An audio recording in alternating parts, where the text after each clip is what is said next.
Assalamualaikum warahmatullahi wabarakatuh. Salam sejahtera semuanya. Di video pembahasan kali ini, saya beserta rekan saya akan membahas materi tentang hukum perikatan. Video ini dibuat untuk memenuhi ujian tengah semester mata kuliah Aspek Hukum dalam Bisnis Universitas Buana Perjuangan Karawang. Sebelum membahas materi, alangkah baiknya kita memperkenalkan diri. Perkenalkan, nama saya Nur Halimah dari AK19C. Baik, langsung saja ke pembahasan yang pertama. Di sini ada definisi hukum perikatan. Hukum perikatan adalah suatu hubungan hukum antara dua belah pihak atau lebih dalam bidang harta kekayaan, yang dimana pihak yang satu berhak menuntut suatu hal dari pihak lainnya yang disebut juga dengan kreditur, dan pihak lain yang berkewajiban untuk memenuhi tuntutan tersebut dan juga disebut dengan debitur. Dalam hukum, tidak semua janji bisa dikategorikan sebagai perikatan. Hal ini dikarenakan karena harus ada kesepakatan antara dua belah pihak tanpa ada unsur paksaan maupun penipuan. Dari rumusan ini dapat diketahui bahwa perikatan itu terdapat dalam bidang hukum serta kekayaan dan juga terdapat dalam bidang hukum keluarga, dalam bidang hukum waris, serta dalam bidang hukum pribadi. Pada slide selanjutnya di sini membahas tentang sumber-sumber perikatan. Sumber-sumber perikatan di sini terbagi menjadi dua sumber. Yang pertama, sumber dari undang-undang. Perikatan lahir dari undang-undang karena adanya perbuatan melanggar hukum yang dilakukan oleh seseorang sehingga menimbulkan kerugian bagi orang lain. Lalu, yang kedua ada sumber dari perjanjian atau persetujuan. Apabila suatu perjanjian atau persetujuan tidak memenuhi persyaratan, maka perjanjian tersebut tidak dapat dibatalkan atau batal karena hukum. Pada slide selanjutnya di sini membahas tentang macam-macam perikatan. Macam-macam perikatan terbagi menjadi 7. Yang pertama, ada perikatan bersyarat. Perikatan bersyarat terbagi menjadi 2, yaitu perikatan dengan cara tanggung dan perikatan dengan cara total. Perikatan dengan cara tanggung adalah perikatan yang terjadi atau tidaknya ditentukan oleh suatu peristiwa. Sedangkan perikatan secara total adalah perikatan yang pemenuhan prestasinya dapat berlangsung dengan terjadinya suatu peristiwa. Lalu pada poin yang kedua ada perikatan dengan ketetapan waktu. Perikatan dengan ketetapan waktu merupakan yang menghendaki agar lamanya waktu dapat ditentukan. Selanjutnya, pada poin yang ketiga, di sini ada perikatan alternatif. Perikatan ini dapat dipilih oleh debitur dari berbagai alternatif yang telah ditentukan dalam suatu perjanjian. Poin yang keempat, di sini ada perikatan tanggung-menanggung. Dalam perikatan ini, salah satu pihak terdiri dari beberapa orang yang masing-masing dapat dituntut untuk memberikan suatu prestasi secara penuh. Selanjutnya, pada poin yang kelima, ada perikatan yang tidak dapat dibagi dan perikatan yang dapat dibagi. Perikatan yang dapat dibagi adalah dengan tidak mengurangi kehendak atau hakikat prestasi tersebut. Sedangkan perikatan yang tidak dapat dibagi adalah jika hanya seseorang kreditur saja dalam perikatan tersebut, maka perikatan itu dianggap tidak dapat dibagi. Lanjut pada poin yang keenam, di sini ada perikatan dengan ancaman hukum. Perikatan dengan ancaman hukum merupakan bentuk jaminan dalam pelaksanaan perikatan tersebut jika debitur tidak memenuhi prestasinya. Selanjutnya, poin yang ketujuh atau poin yang terakhir, di sini ada perikatan yang lahir dari undang-undang. Menurut pasal 1365 KUH Perdata, Pasal ini menetapkan bahwa tiap-tiap perbuatan yang melanggar hukum mewajibkan hal tersebut karena kesalahannya telah menimbulkan banyak kerugian. Pada pembahasan materi selanjutnya akan dilanjutkan oleh teman saya, Pindi Nuraini. Assalamualaikum warahmatullahi wabarakatuh. Perkenalkan, nama saya Vindi Nuraini dari kelas AK19C. Di sini saya akan melanjutkan pembahasan dari Nur Halimah. Asas-asas hukum perikatan. Asas-asas hukum perikatan dibagi menjadi 3. Yang pertama ada asas kebebasan berkontrak. Asas kebebasan berkontrak terlihat di dalam pasal 1338 KUHP Perdata yang menyebutkan bahwa segala suatu perjanjian yang dibuat adalah sah bagi para pihak yang membuatnya dan berlaku sebagai undang-undang bagi mereka yang membuatnya. Cara ini dikatakan sistem terbuka. Artinya bahwa dalam membuat perjanjian ini, para pihak diperkenankan untuk menentukan isi dari perjanjiannya dan sebagai undang-undang bagi mereka sendiri. Dengan pembatasan perjanjian yang dibuat tidak boleh bertentangan dengan ketentuan undang-undang, ketertiban umum, dan norma kesusilaan. Dengan adanya asas kebebasan berkontrak ini, maka kepada para pihak diberikan kebebasan, yaitu yang pertama, membuat atau tidak membuat perjanjian. Yang kedua, memilih akan mengadakan atau membuat perjanjian dengan pihak yang diinginkan. Yang ketiga, menentukan isi, pelaksanaan, dan persyaratan perjanjian. Yang keempat, menentukan bentuk perjanjian yang akan dibuat, apakah dalam bentuk tertulis atau lisan. Yang kedua ada asas konsensualisme. Asas konsensualisme artinya bahwa perjanjian itu lahir pada saat tercapainya kata sepakat antara para pihak yang terlibat mengenai hal-hal yang pokok dan tidak memerlukan sesuatu formalitas.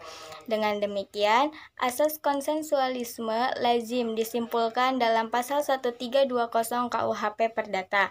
Dalam pasal 1320 KUHP Perdata, untuk sahnya suatu perjanjian diperlukan 4 syarat, adalah kata sepakat antara para pihak yang mengikatkan diri, yaitu yang pertama, kata sepakat antara para pihak yang mengikatkan diri, yang kedua, cakap untuk membuat suatu perjanjian, yang ketiga, mengenai suatu hal tertentu, dan yang keempat, suatu sebab yang halal.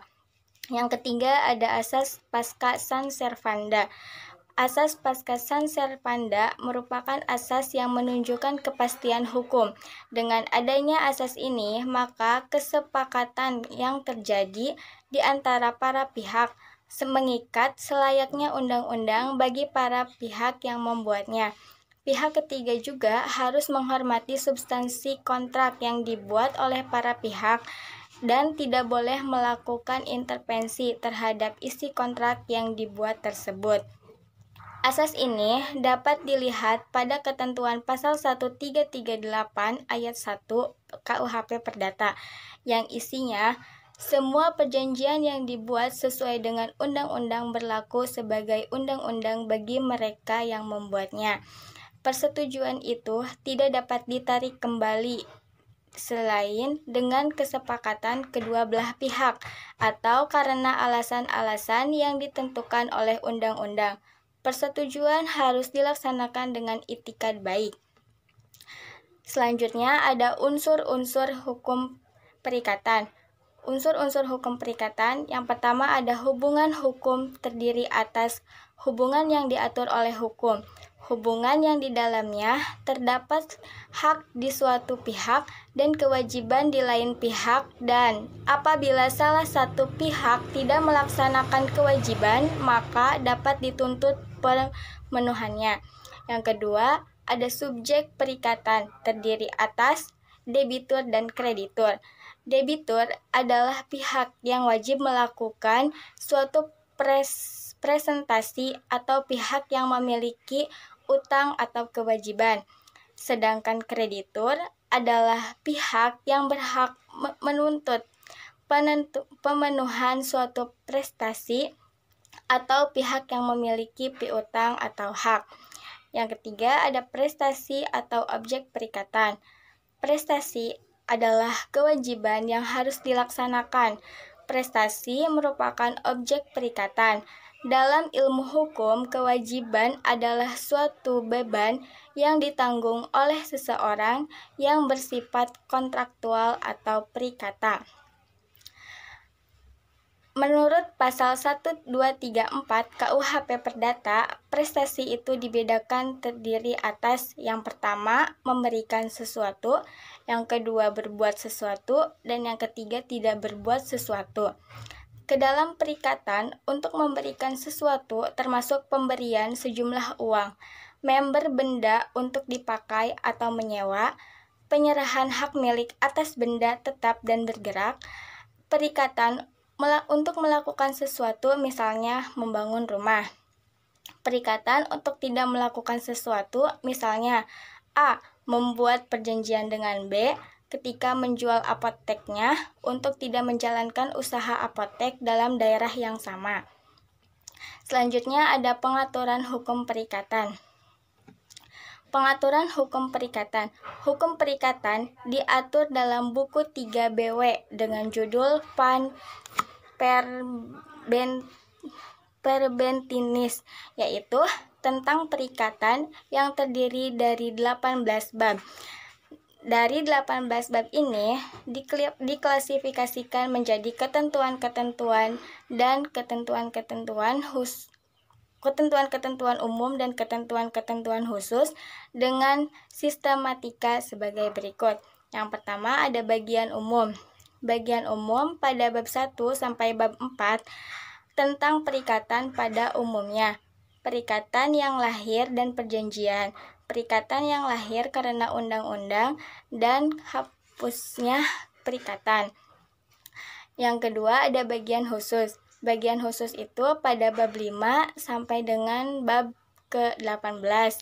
Ini yaitu tentang jual beli, tukar menukar, sewa menyewa, perjanjian-perjanjian untuk melakukan pekerjaan, persekutuan, hibah, penitipan barang pinjam meminjam, barang pakai, bunga tetap atau bunga pribadi, perjanjian untung-untungan, pemberian kuasa, penanggungan, dan penanggungan perdamaian.